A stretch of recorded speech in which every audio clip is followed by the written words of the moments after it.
Hey, a couple of things before you start using your camera, your handy dandy Hurricane purple camera, I might add. One is you are going to want to charge it before you start using it. To do so, there's a flip on the side, push it down, and your USB pops out. You can plug this directly into your computer, or you can use the cable that connects it to give yourself a little bit more room. But you are going to charge it for a good while before you use it. Then this just folds down all nice and neatly. Two, there is not much memory on this camera, so you're going to need to put in your SD drive. There it is. There's a little slot on the side. It just sticks in there until it clicks, like that. To remove it, you just push back on it and take it out. Now, I'm sure you're all familiar with having to get pictures off of one of these. It's real simple. You can either plug it in to your computer or using the cable. There's software on here that's pretty user friendly, but it is a little bit slower. You can use the autoplay. You can take this out and stick this directly into your computer. Most computers have that little drive you can stick it into, and that may be a little faster. But anyway, they're fairly easy to use once you turn them on the side. And by the way, if you plug these into your computer to get pictures off of them, there's a little jingle it plays when it comes on. You're going to want to make sure it's turned on so your computer can recognize it. Now, you can do still pictures and you can do videos. In the corner right here, if it looks like a little video camera, you're of course doing videos. If it looks like a camera with a P on it, you're doing still pictures. And you can also see your pictures and your videos on here. Alright, that being said, let's pull some still pictures from video, shall we? I'm going to take you through the steps of importing a video using the software real quickly. If you know how to do this, that's fine. You can skip ahead. Now, when you plug it in and turn it on, you may get the autoplay. You're welcome to use that. But I just wanted to show you real quickly the software that comes on. Now, it takes a minute to open. The more videos you have on there, the longer it'll take. So don't be freaked out if it takes a while. The first time you plug it in, it'll ask you if you want to install it. You're welcome to skip that step if you don't want to use it. Like I mentioned before, it is pretty user-friendly. It's just a little bit slow. Alright, once your software opens, you will have your thumbnails right here. I only have one video, and you notice it's marked with a V for video. If you have more, they'll be listed here.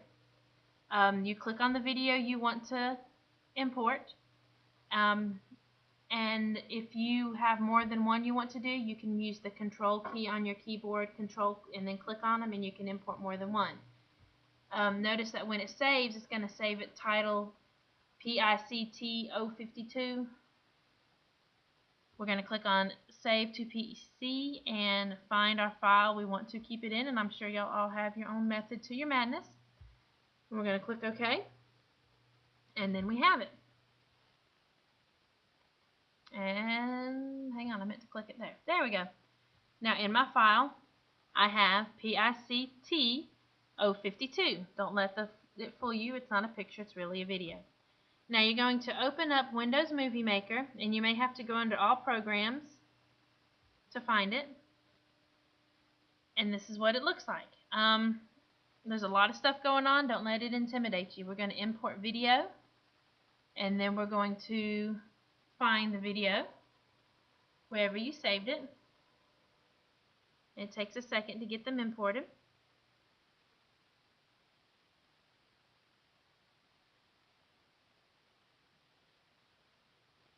Alright, now don't worry if it breaks it up into 2 or 3 different videos or more, depending on how long it is. Not sure why it does that. I just don't question it. If we're going to be working and looking over here, so if you want to make this a little bit bigger, you can click and drag the sides and the bottoms, since we really don't need this other stuff right now because we're not actually making a video. Now, there are 3 ways you can pull a snapshot off, and we're going to be using this little button here that says Take Picture. You can just play the video, and when you see the spot you want, click the button. Then you're going to save it. You do have to find the place you want to save it, though.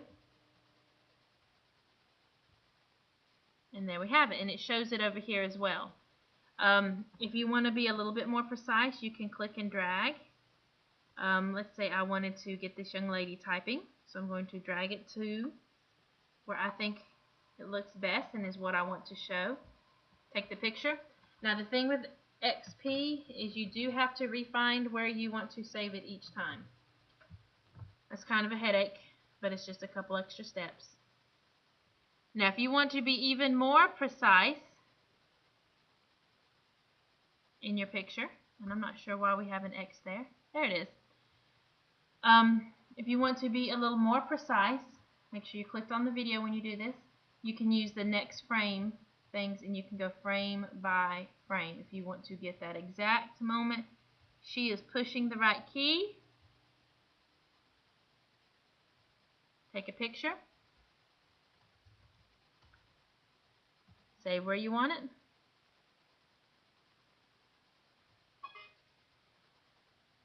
Oh, and make sure you name it something different.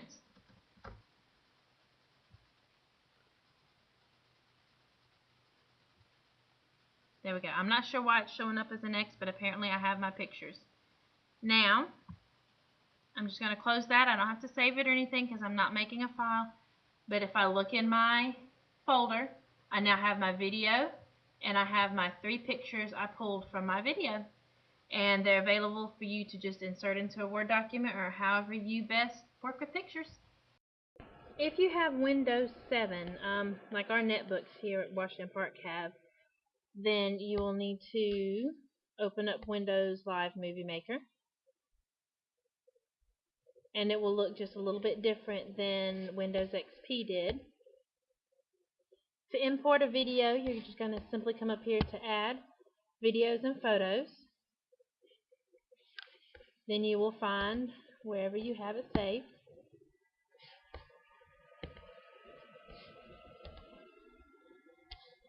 It shows up as a big yellow cone on here. Yours may look a little different. Now you notice you're going to have 2 views. Over here, you see how it has a little black on the side like old-timey movies? That's going to indicate that it's a video. And then over here is where you're going to be working on it. Now we're going to use the snapshot feature up here. Now you can do this the same 3 ways as we did in XP. You can play it and take a snapshot at the point you want it. Then name it. And note where you're saving it. I have it in my Georgia Alternate Assessment file, so I'm going to save it there. And it shows up over here as a picture.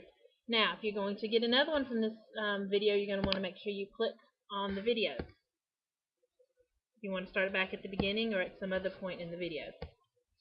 You can scroll through with a little scroll bar here to find the moment you want to capture, and then click Snapshot.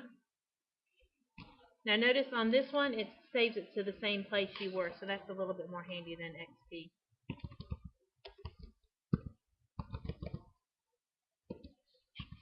Just name it, save it.